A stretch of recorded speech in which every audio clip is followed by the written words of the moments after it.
السلام علیکم ورحمۃ اللہ وبرکاتہ. ہیلنگ ہجامہ کلینک سے میں ڈاکٹر اسما محمود ہوں، اور آج ہم ڈسکس کریں گے اولالا بادام پستہ بادام ملک کے بارے میں، اور اسی طرح دیگر جو پیکٹ میں چیزیں ملتی ہیں اس کے بارے میں. تو آئیے دیکھتے ہیں کہ اس کے بارے میں کیا یہ اچھی چیز ہے، کیا یہ صحت کے لیے مفید چیز ہے، کیا اس سے ناشتہ کیا جانا جو ہے وہ صحت کے لیے مفید ہوگا یا کہ مضر ہوگا.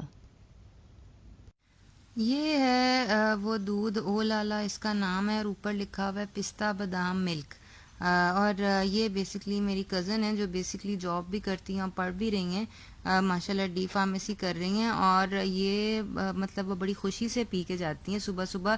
صرف یہ ایک باکس یہ دودھ کا، اور اس کے ساتھ جو ہے وہ ایک بوائلڈ انڈا جو ہے نا وہ کھاتی ہیں. یہ ان کا روزانہ کا صبح کا ناشتہ ہوتا ہے.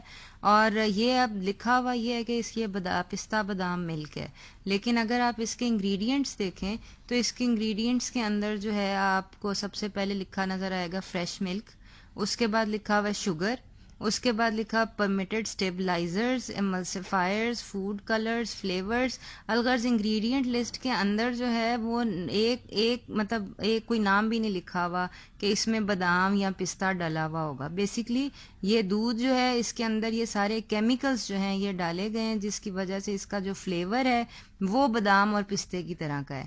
لیکن اس کو دیکھ کے کوئی بھی جو مصروف بندہ ہے، بزی بندہ ہے، اس کا خیال یہ ہوتا ہے یہ بہت ہیلدی آپشن ہوگی، نارمل دودھ سے یہ مہنگا دودھ ہے، اور اوپر بادام پستہ ملک لکھا ہوا ہے. لیکن یہ آپ کے سامنے اس کے اندر بادام یا پستے نام کی چیز نہیں ہے. اور یہ غلطی جو ہے یہ صرف میری کزن نے نہیں کی ہے، یہ اکثر جو لوگ ہوتے ہیں جو ہاسٹلائٹس ہوتے ہیں یا جاب اور پڑھائی ساتھ ساتھ کر رہے ہوتے ہیں، وہ اکثر ایسے یہ جو مارکیٹنگ گمکس ہیں بیسیکلی کہ یہ آپ ایک ہیلدی ڈرنک کے طور پہ پروموٹ کر رہے ہیں، جبکہ اس کے اندر بیسیکلی کیمیکلز ہیں. ایون جو دودھ ہے اس کا بھی ہمیں کوئی شورٹی نہیں ہے کہ وہ اصلی دودھ ہے یا کہ پاؤڈرڈ دودھ ہے. تو اور اس کے اندر چینی جو ہے، شوگر جو ہے وہ بارل، یعنی یہ سیکنڈ انگریڈینٹ ہے اس کے اندر شوگر. تو لیکن یہ ہے کہ اس انگریڈینٹ لسٹ کے اندر جو ہے وہ پستہ یا بادام نہیں ہے.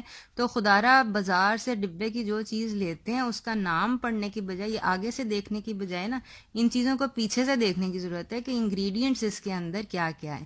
آیا ان کا جو نام ہے کیا وہ واقعی یہ میرٹ کرتا ہے کہ ان کے انگریڈینٹس اس کے اندر وہ چیزیں ہیں جو انہوں نے نام لکھا ہوا ہے.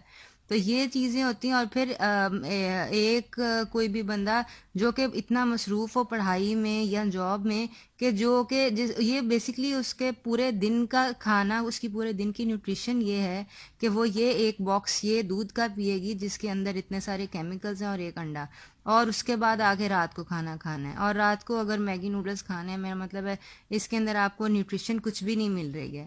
اس طرح ہاسٹل میں رہنے کے بعد 1 سال بعد، 2 سال بعد، 3 سال بعد اگر طبیعت بچوں کی خراب ہو جاتی ہے تو اس کے اندر بلیم کرنے والا کوئی بھی نہیں ہے، کیونکہ ہم نے اپنے بچوں کو یہ سکھانا ہی نہیں ہے کہ یہ ڈبہ جو ہے نا اس کے نام پڑھنے کی ضرورت نہیں ہوتی، اس کی بیسکلی انگریڈینٹ لسٹ جو ہے وہ پڑھنے کی ضرورت ہوتی ہے. تو یہ ایک ایگزامپل تھی. یہ چونکہ میری فیملی میں تھا اس لیے میں نے کہا میں شیئر کر دوں. تو لیکن یہ ہے کہ ہمیشہ جب بھی آپ کوئی چیز ڈبے میں، باکس میں، پیکٹ میں چیز لیں تو اس کا نام پڑھنے کی بجائے نا اس کے انگریڈینٹس پڑھیں. اور اگر تو آپ کو اس کو سمجھ آتی ہے اسٹیبلائزرز کیا ہیں، ملسیفائرز کیا، یہ کھانے کی چیز ہے، فوڈ کلرز، فلیورز، تو لیں، ورنہ اس کو چھوڑ دیں. اس سے بہت بہتر ہوگا کہ آپ کچھ نہ کھائیں، فاسٹنگ کر لیں. ٹھیک ہے نا. تو اس کے اندر اور پھر وہی بات ہے، یہ ایمٹی کیلوریز ہیں، یہ اس کے اندر آپ کو کوئی نیوٹریشن نہیں مل رہی. اور پھر یہ اب آپ کی اگر روٹین بن گئی ہے روزانہ آپ نے یہی کھانا ہے، تو پھر یہ ہے کہ آپ کی باڈی جو ہے وہ آبویسلی الٹیمیٹلی سفر کرتی ہے. تو یہ ہے کہ یہ دوسروں کو بھی بتائیں اور خود بھی دیکھیں، اور بچوں کو بھی خاص طور پہ بتائیں، خاص طور پہ جو ہاسٹلائٹس ہیں، کہ وہ ڈبے کی چیز جو ہے وہ دیکھ کے کھائیں.